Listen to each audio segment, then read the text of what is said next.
I'm a Bag is a new project by MayaProDesign. Its main goal is to show that all existing items have a say and require love and respect. By purchasing any item, we start using it and create symbiosis between a person and this item. I'm a Bag, a self-assembled hybrid shopper, a fruit vase, or a flower pot, or anything you want me to be.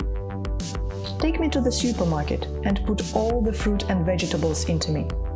When you come back home, feel free to wash all fruit and vegetables right with me.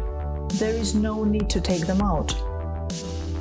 After that, put me right on the table and use me as a vase. This project helps to reduce the number of items used every day and allows a person to use it in different situations and contexts. Every time a person fills it with topical content. It can be fruit on the table, beach accessories, or office items. Thus, this bag is a reflection of inner world facets of a person in an object.